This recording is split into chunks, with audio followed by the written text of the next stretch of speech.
Assalamu hörmetli qarindoshlar. Sharq Turkiston Surgundi hukumati televiziyasining xabarlar programmasini ko'rishinglarni qizg'in qarshi olamiz. To'g'ri yordam bo'lganda Sharq Turkiston Ukrainaga o'xshash kuchli imperialist ustidan g'alaba qila oladi. Afg'onistonda qiyinchilikda qolgan Uyg'urlarga yordam qo'li sunildi. Jo Bayden Xitoy Kompartiyasining oldingi guruhi a'zosini Amerikaning Osiyodagi savdo manfaati vakili qilib tayinlagan.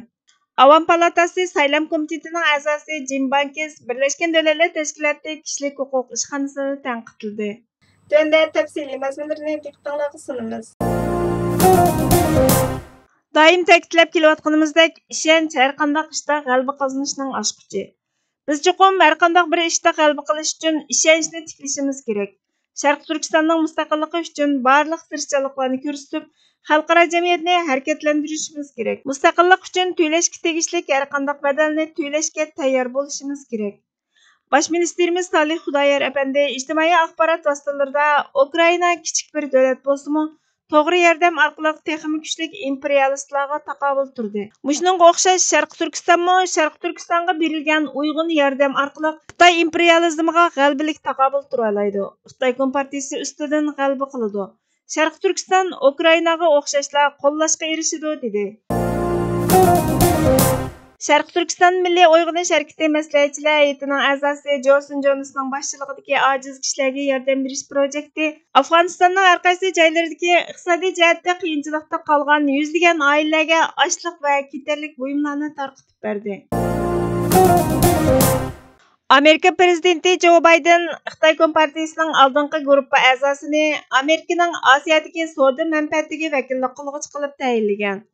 Gündəlik chaqırğıcı xabar torining 9 fevral kunidagi xabariga qaraganda, Bayden 2020 yili Mamlakatlik Demokratik komitetiga $35,500, Bayden g'alaba fondiga $100,000 e'lon qilgan. 2022 yili 4 oyda Sharq va G'arb bankisining bosh ijroiya raisi Dominik Negni Osiyo Tinch okean iqtisodiy hamkorlik kengashining Osiyo Tinch okean iqtisodiy hamkorlik savdo maslahatchilar kengashida Amerikaga vakolatan 1 yillik vazifaga tayinlagan. Uning hozirgi vazifaga tayinlanishi Negning bir qancha Xitoy mutaxassislarini o'z ichiga olgan Xitoy hukumat axborot organining oldingi guruhi bo'lgan tashkilotga a'zo bo'lishi Baydenning faoliyatiga qilgan ionasi bilan zich bog'lanishli ekan. Neg 2013 yildan 2017 yilgacha bo'lgan oraliqda Xitoy chet el almashtirish jamiyatining ijroiya direktori bo'lgan. 2019 yili munosabatlik Xitoy chet el do'stlik jamiyatida o'xshash vazifa bilan 5 yillik xizmatni boshlagan. Tashqi ishlar ministrligining xabariga qaraganda, Osiyo Tinch okean iqtisodiy hamkorlik savdo maslahatchilar kengashining raisi bo'lish sifati bilan Osiyo Tinch okean iqtisodiy hamkorlik kengashining rahbarlariga kengashning manfaatdorlarining ko'z qarashini aks ettiradigan maslahat berish vazifasini ustiga olgan. Osiyo Tinch okean iqtisodiy hamkorlik kengashi Xitoyning Dunyo savdo tashkilotidan keyingi eng qimmatli savdo munbiri bo'lib, Xitoy savdosining 70% iqtisodiy hamkorlik va taraqqiyot tashkilotiga a'zo davlatlar bilan birga ekan. Tashqi ishlar ministrligining xabariga qaraganda, Nega apandi Mattel shirkati Janubiy Kaliforniya universiteti kino filmlari akademiyasining boshqarish o'rnida ishlaydi ekan. Tashqi munosabatlar kengashining a'zosi, San Fransiskodagi Federal zapas bankisi Los Angeles sho'basining sobiq mudiriyat a'zosi ekan. Hudson institutining peshqadam xizmatchisi Thomas Dosterberg Gündəlik chaqırğıcı gazetiga Xitoyning vakolatchilarini erkin va ochiq mablag' sotishni ilgari suradigan savdo munbiri Osiyo Tinch okean iqtisodiy hamkorlik kengashiga kirgizmoqchi bo'lganligining hayron qolg'uchiligi yo'qligini aytgan. Kovinki institutining Sharq Osiyo programma direktori Michael Swainning bayonotiga qaraganda, munbarning Xitoy uchun muhimligi aniq ta'kidlangan bo'lib, Bayden va Xi Jinping 2023 yili 11 oydagi San Fransiskoda o'tkaziladigan Osiyo Tinch okean iqtisodiy hamkorlik taraqqiyot boshliqlar yig'inida uchrashishi mumkin ekan. Mutaxassislarning aytishicha, Neg ijroiya direktori bo'lib ishlagan bir qism tashkilotlar Xitoy axborot harakati bilan zich munosabatli ekan. Amerika bilan Xitoy o'rtasidagi iqtisodiy raqobat ustiga qurilgan Avam palatasi saylam komitetining a'zosi Jim Bankes yakshanba kuni Birlashgan Davlatlar Tashkiloti kishilik huquq ishxonasini tanqidladi. Fox xabarlari torining 26 fevral kunidagi xabariga qaraganda, Özünü Birleşken Devletler Teşkilatı'nın aldınqı qatardaki kişilik hukuk organi deb tasvirlaydigan Kişilik hukuk Ali Komissarlıq işxanası Xitayning $800 ming i'ona qilganligiga minnatdorlik bildirgandan keyin Amerika bilan Xitoy o'rtasidagi iqtisodiy raqobat ustiga yangidan qurilgan Avam palatasi saylam komitetining a'zosi Jim Bankes agar xalqaro tashkilot shillingni saqlab qolmoqchi bo'lsa, Amerika faj dollarining Birleşken Devletler Teşkilatı'ga mablag' solmasligi kerakligini aytdi. Amerika Birleşken Devletler Teşkilatı sistemasiga pul muomalada töhfa qo'shgan eng chong davlat bo'lib, 2021-yili solgan mablag'i 12 milliard 500 million dollardan oshar ekan.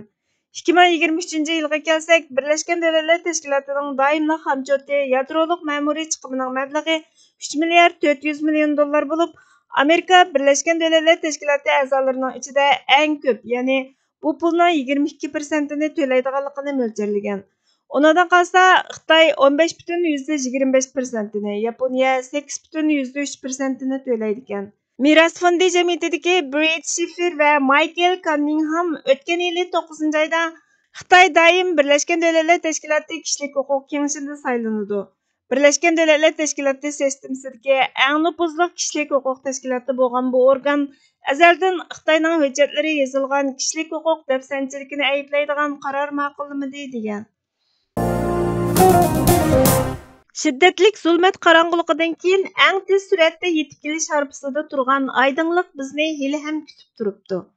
Biroq ma'lum bo'lmoqdaki, insonligimizni allaburun xatar rayoniga akirib qo'yib, jismimizni, quruq iskeletimizni elib qetish ko'yida yurmoqdamiz.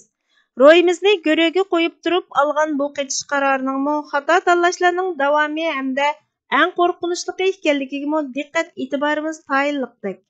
İbret savaq ağıdak halimizmi çağlıqdek. Halbuki hayatlık dasturimiz növətdiki sakratlık halatimizga qaramay, özünün jaranglık sadalari bilan her birimizni mavjudlik krizisimizda to'g'ri tanlashga ega bo'lishga va haqiqat tomon ilgirlab, ziyonni takrar sodir qilmaslikqa shu tarzda chillab kelmoqda edi.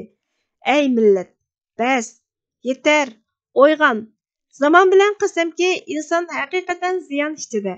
Faqat iymon etgan, yaxshi amallarni qilgan, bir-biriga haqni tavsiya qilishgan, bir-biriga sabrni tavsiya qilishgan kishilar ziyon tortmaydi.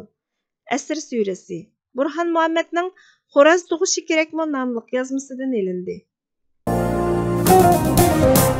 Hurmatli ko'ruvchilar, xabarlarimizni ko'rganlar uchun ko'p rahmat. Kelar qitimqi programmamiz ko'rishguncha Allohga omonat bo'lgaysizlar.